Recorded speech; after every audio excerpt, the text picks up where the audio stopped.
स्वागत है आपका शॉर्ट हैंडियंस गॉट इट चैनल पर। वीडियोस अगर पसंद आ जाएं तो लाइक, शेयर और सब्सक्राइब कर दीजिएगा।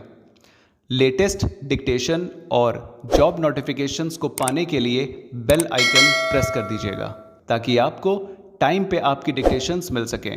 Thank you so much.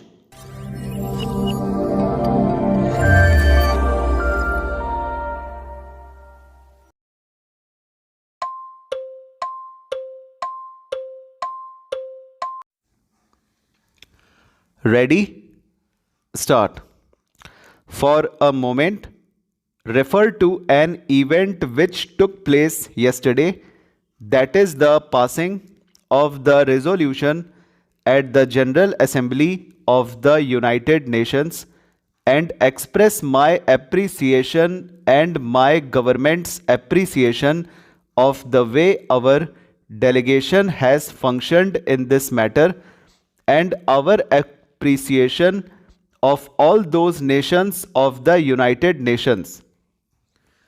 Almost all, in fact, all barring South Africa, which finally supported the attitude of India.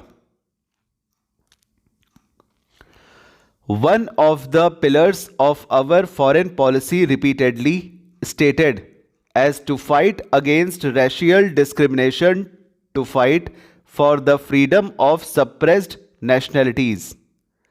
Are we compromising on that issue by remaining in the Commonwealth? We have been fighting on the various issues even though we have thus far been a dominion of the Commonwealth. I am afraid that if we adopted that attitude, then there would hardly be any association for us with any country because we have disapproved of something or other that country does. Sometimes it so happens that the difference is so great that either you cut off relations with that country or there is a conflict. Some years ago, the United Nations General Assembly decided to recommend to its member states to withdraw diplomatic representatives for Spain because Spain was supposed to be a fascist country. I am not going into the merits of the question. Some think that question comes up in that way. The question has come up again, and they have reversed that decision and left it to each member states to do as it likes. Take any great country or a small country and see what this means.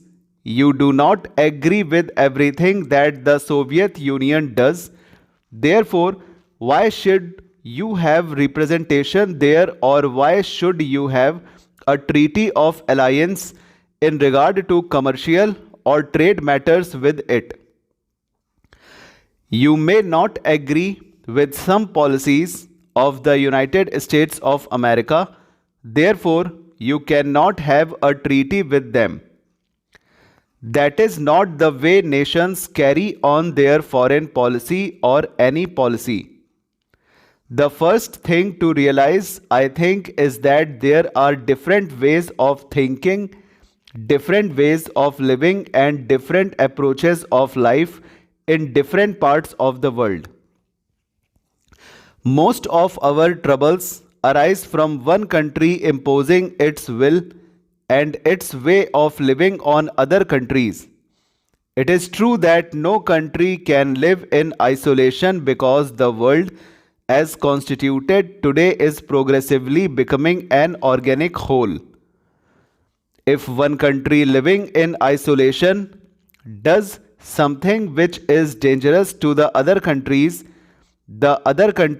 have to intervene.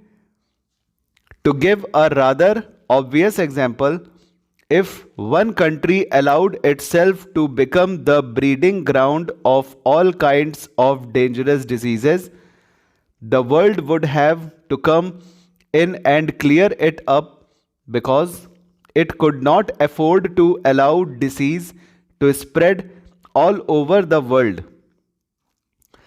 The only safe principle to follow is that, subject to certain limitations, each country should be allowed to live its own life in its own way.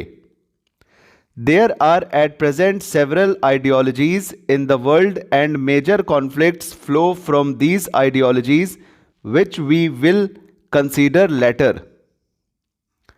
We join the Commonwealth obviously because we think it is beneficial to us and to certain causes in the world that we wish to advance. The other countries of the stop over.